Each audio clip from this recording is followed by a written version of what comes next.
Ya Rasulullah Assalamualaikum warahmatullahi wabarakatuh. Alhamdulilladzi amarna bi an nad'uhu bil asma'il husna. Walhamdulilladzi ja'alana min alladhina ajabu da'watahu. Walhamdulilladzi ja'alana min ummati sayyidil wujud sayyidil qawnain sayyidina Muhammad.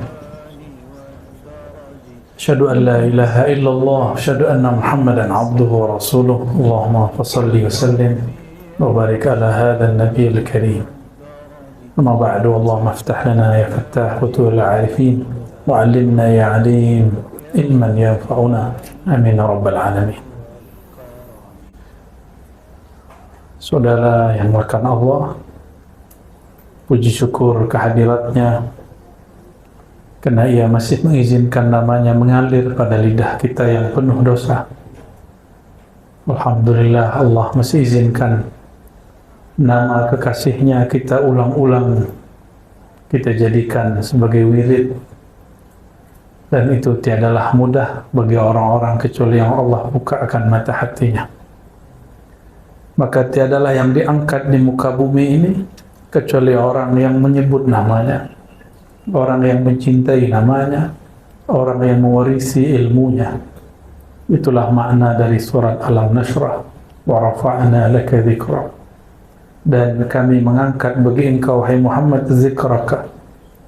Zikraka secara harfiah berarti sebutanmu, namamu.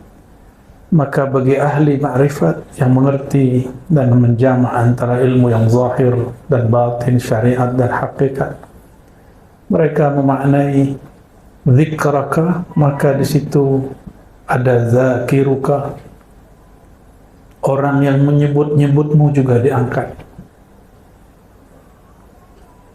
Zakiruka juga bermakna al-arif bika, orang yang kenal kepada engkau juga diangkat.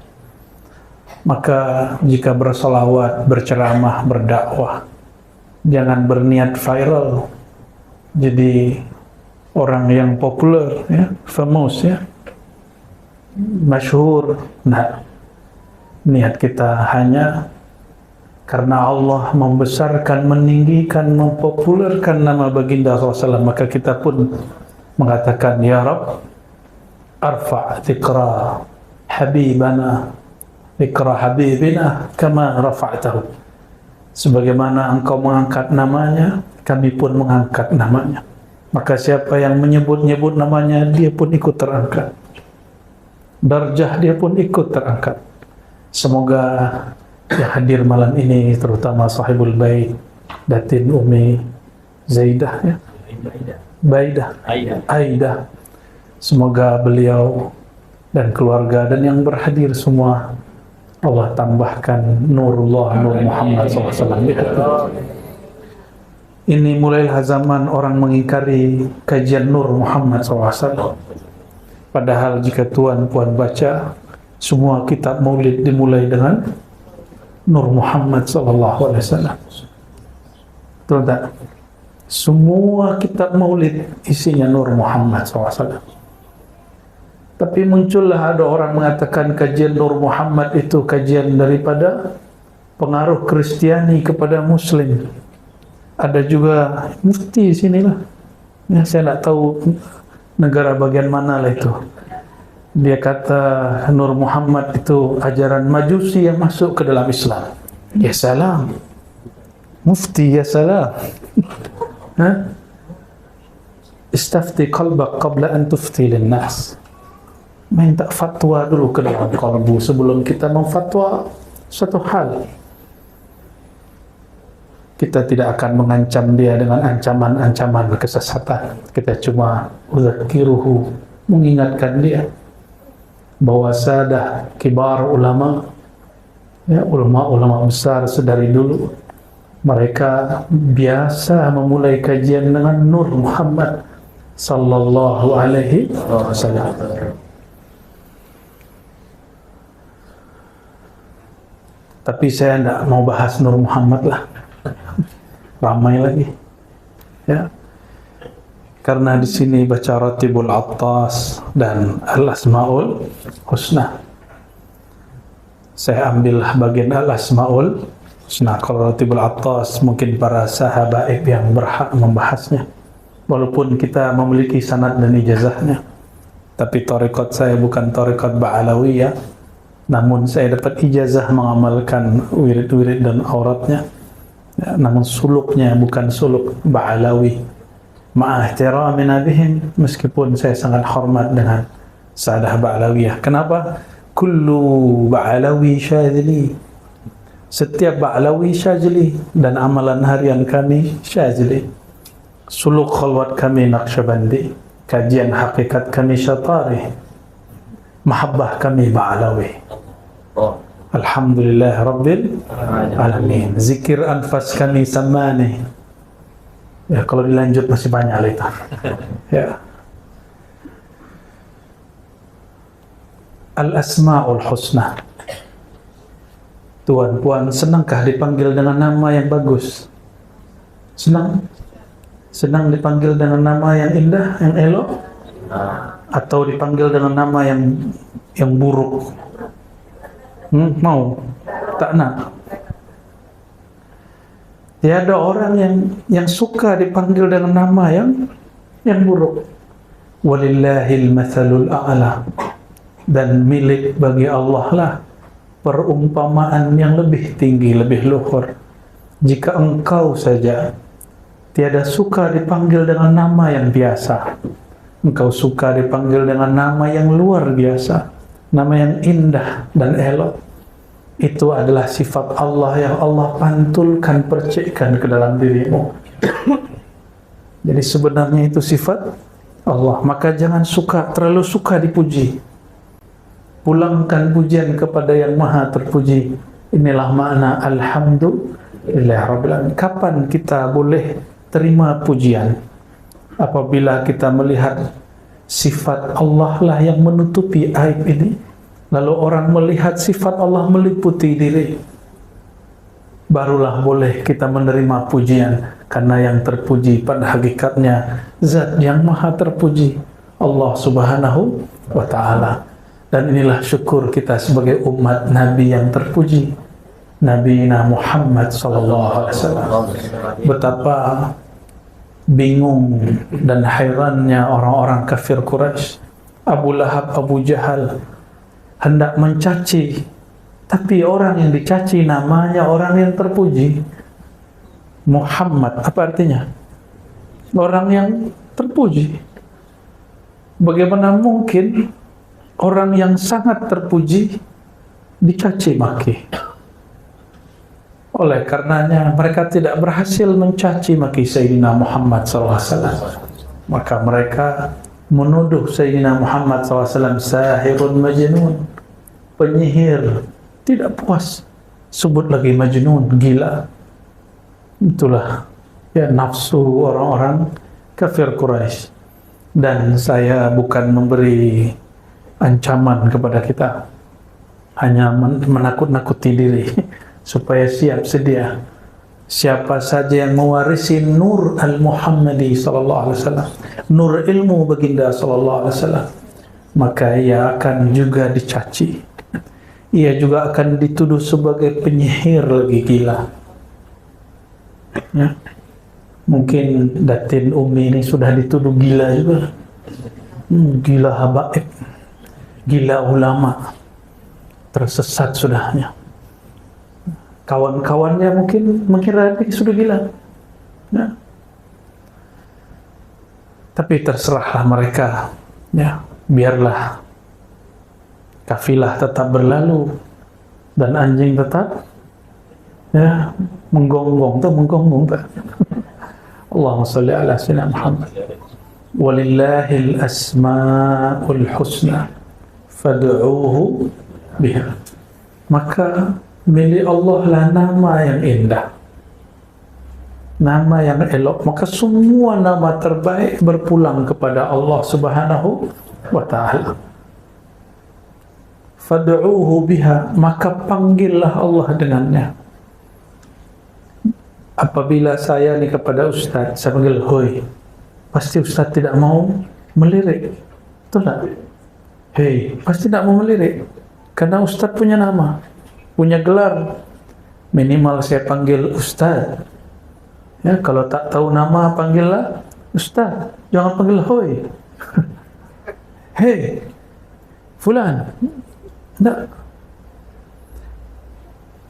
Kita pun tidak suka dipanggil bukan dengan nama, apalagi Allah Subhanahu wa ta'ala. Tapi baiknya Allah itu, Ia menyimpan namanya bahkan dalam satu huruf. Huruf yang paling ringkas tentang nama Allah adalah Hu. Maka kul huwallahu ahad. Biasanya apabila kita menyebut dia dalam bahasa Melayu lain dengan huwa dalam bahasa Arab. Karena dia dalam bahasa Melayu khusus untuk orang ketiga, orang yang gaib, orang yang hari ini sahabat kita tidak hadir, lalu kita sebut dia. Betul tak? Tapi kalau menyebut Allahu, itu menunjukkan tanzih, mensucikan Allah dari semua fikiran-fikiran. Maka maknahu mencakup semua sifat 20.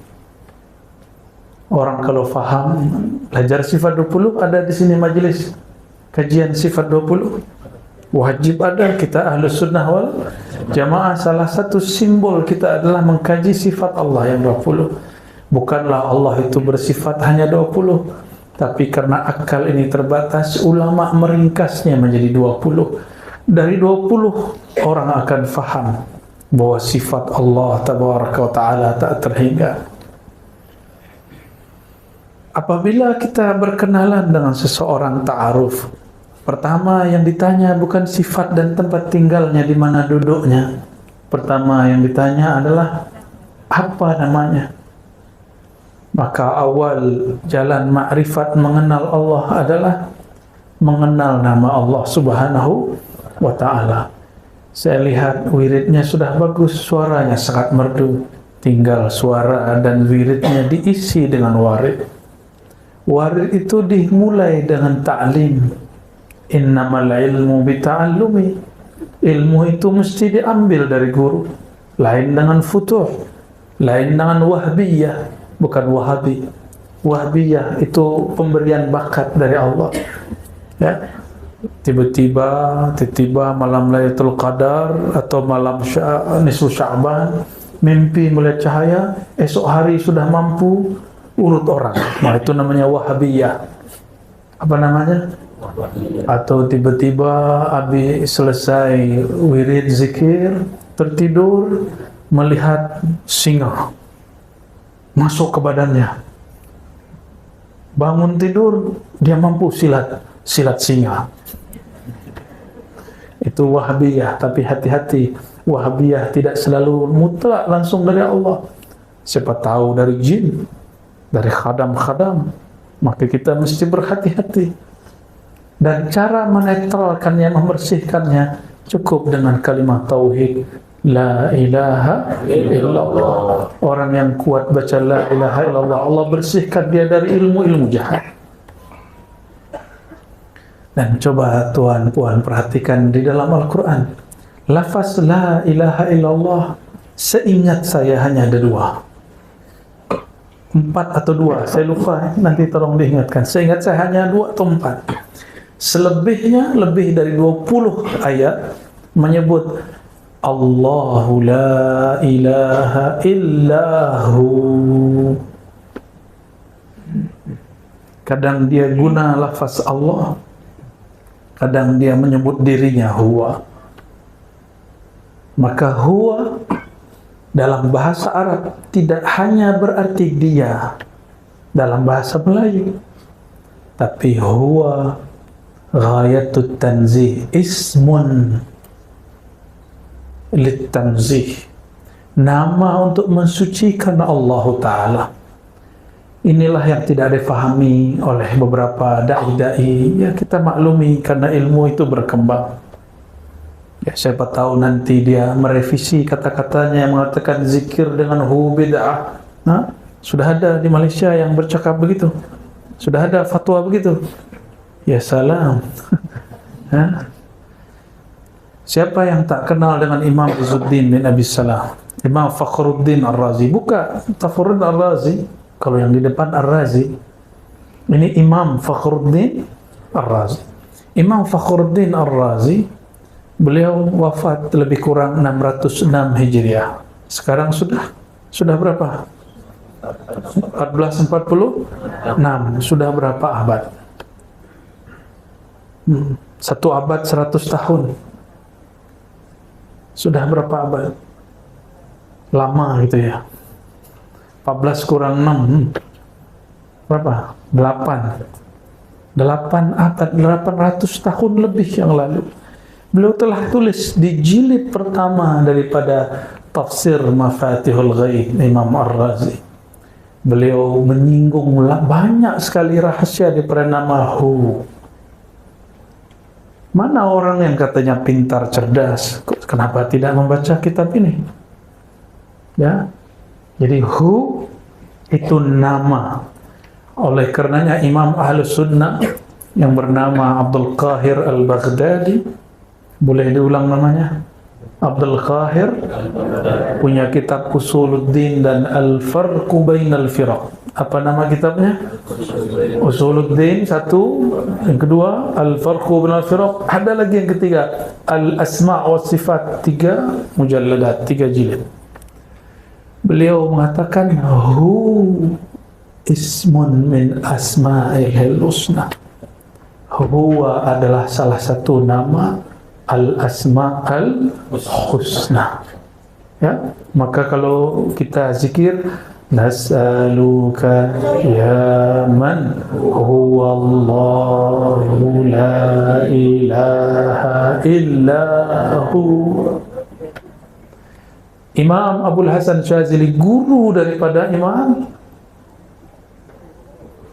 Izzuddin Abi Salam, imam mujtahid di zamannya tapi tidak keluar dari mazhab Syafi'i, tapi dia punya pandangan yang lain dengan Imam Syafi'i untuk beberapa hal. Beliau punya guru Imam Syazili yang punya Hizib Bahar, ya, salah satu hizib yang saya suka, dan kami di Ribat pagi petang mengamalkan wirid asas, astagfirullah 100, la ilaha illallah 100, salawat 100, subhanallah 100, itu di hati beliau. Imam Syazili, salah satu doa asma al-ismul a'azam, nama yang agung yang jika kita memohon dengan nama itu adalah Hu. Maka beliau berdoa, Ya Hu, Ya Hu, wahai yang menyebut dirinya Huwa. Waw itu waw zaidah, pada dasarnya hanya Hu. Waw itu tambahan dalam bahasa Arab. Jadi al-aslu fihi Hu, bila waw. Ada Hu tanpa nyebut waw. Kul huwa, huwa Allah, karena dia disambung maka dibaca huwa Allah. Tapi jika dia diwakafkan Allahu la ilaha illahu, betul tak? Begitu cara bacanya. Sahih? Ada matnya, ya? Hu. Maka apabila tuan puan ambil talqin zikir dari ahlinya, salah satu talqin zikir itulah talqin zikir dengan surat Qul huwallahu ahad. Kul hu